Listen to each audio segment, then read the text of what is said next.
Everyone, welcome to Good DIY Plans. In this video, we're going to be going over how to make this full-size loft bed. The key features of this bed are the fact that there's a staircase with safety railing. This makes it more ergonomic and easier to get in and out of bed. There is also a full work area underneath. You can add a desk here or an additional mattress if you'd like. There is also the lofted area, so this is where the full-size mattress goes, and it has a safety railing around here as well. This is a beginner-friendly step-by-step tutorial so that you can make this bed for your own home as well. So this design has been tried by about 40 people at this point. Some people have chosen to review it. We have 2 reviews at 4.5 stars, so that's pretty solid. The overall it's 78 3/4 inches deep and then 104.5 inches wide. So a frequently asked question is, how is this supported? So if I move the frame here for just a second, you'll see that there's these little flaps on the ends, and then these will interlock with the actual frame of the bed. So these are 2x6 lumber pieces, and then that weight is transferred down the leg and into the ground. So let's go ahead and dive into how to actually make this. So the first part will be to make the inner frame of that lofted area that we just saw. So we're going to need 2x3 lumber for this. We need 2 pieces that are 76 inches and then 2 pieces that are 52 inches. We need to secure this together with 3.5-inch screws. You definitely need to pre-drill and countersink the screws so that these smaller boards do not split, and then use wood glue as well. The next step will be to build a frame around the inner frame. So we're building an outer frame out of 2x6 lumber. So you're going to need 2 pieces that are 79 inches and then 2 pieces that are 55 inches. And go ahead and secure the outer frame together with 3.5-inch screws, but then secure the inner frame to the outer frame using 2.5-inch screws.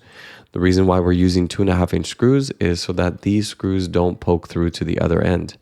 So make sure that you use generous amounts of glue and make sure that this is put together really well. All right, next what we're going to do is add these little flaps. So this is what interlocks with the bed. You're going to need 2 of these 61-inch 2x6 pieces on the ends here. And then also, I would just add a couple more screws here. Go ahead and secure these 2.5-inch screws directly through the outer frame and into the ear flaps.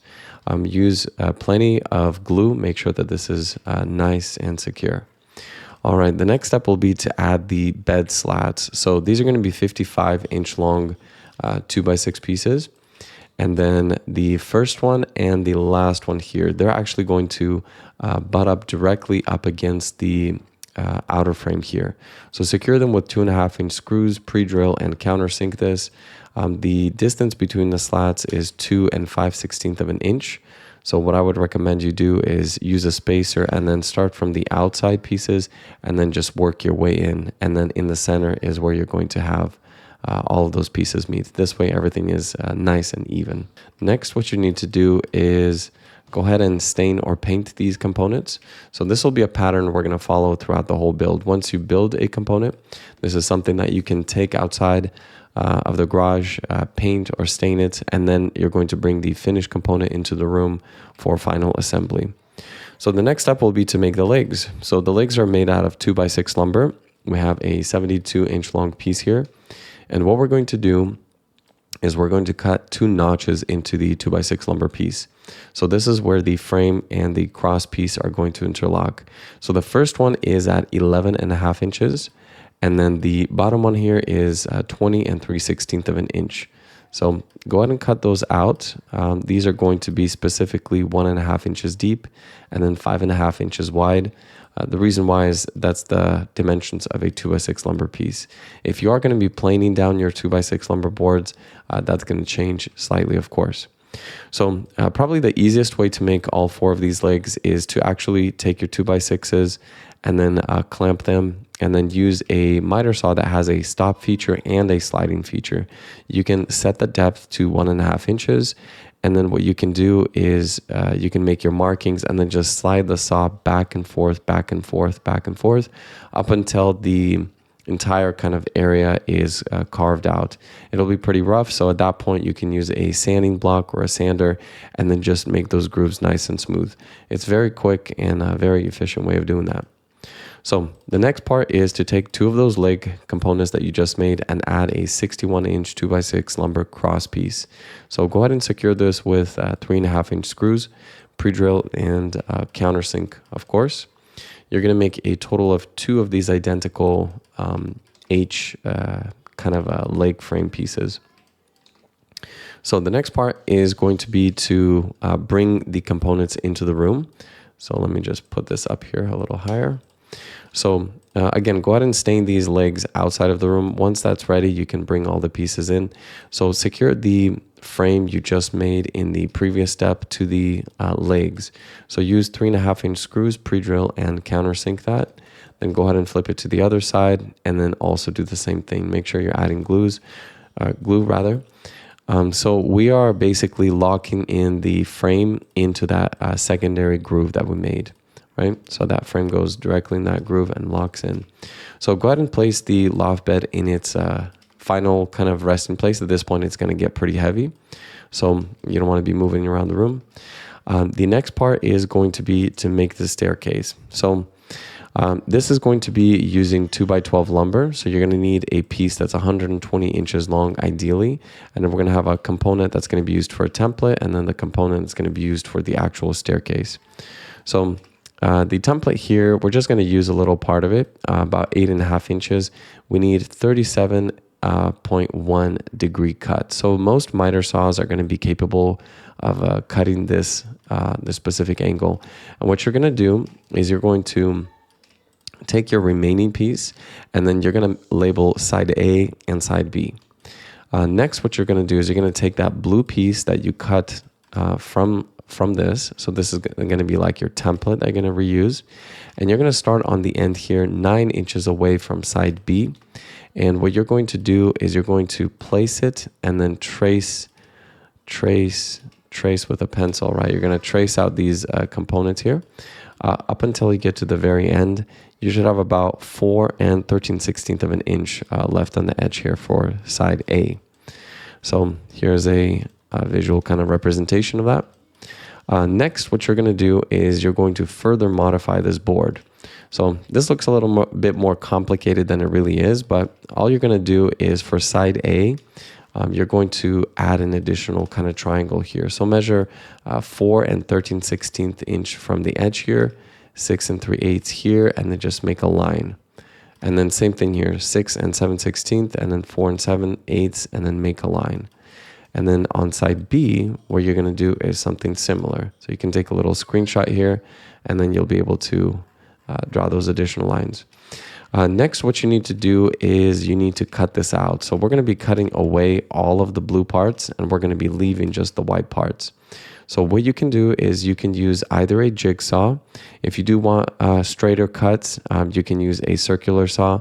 But of course, around the edges here, it's going to be very difficult with a circular saw. You don't want to overcut because that's going to be noticeable, since the circular saw is going to do that. So what you can do is you can make all the major cuts up until you kind of get to the end. You make all the major cuts with a circular saw and then a jigsaw just to kind of finish it up, or a handheld saw, either way. All right. So next you need to actually make the steps for these stairs. So these are going to be 22.5 inches long. These are also 2x12 lumber pieces. You're going to need a total of 7 of these. And next, go ahead and secure all of these components together. So use some glue, 2.5 or 3.5 inch screws, pre-drill and countersink this, and then secure all of those pieces together. All right, next what we're going to do is make the kind of like the stair stilt in a way. This is what is going to attach to the loft bed itself. So here we're going to be using a 2x6 lumber piece. It is 53 3/8 of an inch long. And then again, we're going to be cutting a notch into this, 5.5 by 1.5. And then we're going to cut the end here at 37.1 degrees. So you're going to make a total of 2 of these identical pieces, and you're going to make just one more here, reinforcement piece. This is also 2x6 lumber, 59 inches with a notch cut in here, 5.5 by 1.5 as well. And this is going to be cut at these distances from the edge. So you're just going to make a total of 1 of these. And then one more reinforcement piece, 22.5 inch. This is going to be a 2x6 lumber piece. Okay, so let's see how this comes together. So we're gonna take the two that we made earlier, and then we're gonna make the one that only had, that didn't have the angled cut, and then secure these pieces together. So use 2.5 or 3.5 inch screws up here, and then here you need to use 2.5 inch screws so that this does not poke through. And then we have this kind of little flap, or this little protrudence, or whatever you want to call it. This is going to interlock with the staircase. We'll see how that works in just a moment. So go ahead and attach this directly to the bed frame. So we got the bed, and then you're going to attach the stair attachment point to it. So use 3.5 inch screws here, pre-drill countersink, and then it goes just directly into the leg of the bed. All right, and then what ends up happening is the stairs, they're going to be able to go directly on top. And as you can see, this little component here is going to interlock with it. So see, that's the interlocking kind of mechanism there. So you have screws that can secure the staircase directly to the frame here. But then on this side, you're going to be securing it to that double leg here using 2.5 inch screws. So go ahead and secure the staircase. So you're going to secure them here, and then also up here as well. All right, next let's go ahead and add the safety railing. So the safety railing is just 1x4 lumber. So we're gonna need two pieces that are 103 3/4 inches, and then two pieces that are 81 1/4 inches, and then you're gonna need two 58 pieces, 58 inch pieces there as well. So use some clamps holding it in place while you're securing that with some pin nails and wood glue. And then you're going to note here that the 1x4 lumber is actually sticking out a little bit beyond the bed here. So this is going to be the safety railing that goes here. And then we're going to finish up with some railing that goes actually around the bed. So around the stairs rather. So how do we make that railing? Well, we're going to be using 2x3 lumber. So the first piece is going to be 43 inches long, and then we're going to trim the edge here off at 37.1 degrees. And we're going to make a total of 3 of these. So these are the 3 green components. And then we're going to also cut some 2x3 lumber, and we're going to cut them in different sizes here. So 35.5, 27, 18.5, and then 11.5. And then we're going to go ahead and begin securing these in place here. So first, we're going to secure the shortest piece. So this piece is going to go in the back here. Use some pin nails to secure it both to the stairs and then also to the railing. And then just go ahead and do the next pieces. So we've got our 3 next pieces. So that would be these right here. And then we have the 3 tallest pieces. These are the ones that are cut at an angle, which are the green components. So you can secure these easily through the actual 2x3s directly into the stairs, just like that. They're going to be nice and secure. Okay, next what we're going to do is we're going to add the top of the railing. So this is again 2x3 lumber. We have a 42 15/16 inch long piece, and we're going to create a little lap joint here. So we're going to cut away this blue part. So this is 3/4 inch and then 1.5 inches here. So go ahead and remove that, and you're going to create another piece here that is a 2x6 lumber piece, 32 15/16 inch long, and we're going to trim off the end here. So depending on how you're setting your miter saw, this is the angle that you need. So 37.1 degrees and 37.1 degrees on this side, and then this is where you need to trim that off. So you can take a little screenshot there. And then on the end here, again, 37.1 degrees, just a nice clean cut on the end as well. Okay, so go ahead and secure these components together. So the yellow piece is going to go across the top here. And then we're going to be using 2.5 or 3.5 inch screws. Definitely pre-drill these. And then you're going to do that from the top here as well, going directly into the vertical railing components. Here what you can do is use a nail gun. If you like to secure these pieces together, definitely use glue so that it's all nice and secured. Okay, so at this point, you are all done. So all these components should be stained and painted outside of the room. Those fumes can be toxic, so you need to follow manufacturer's instructions.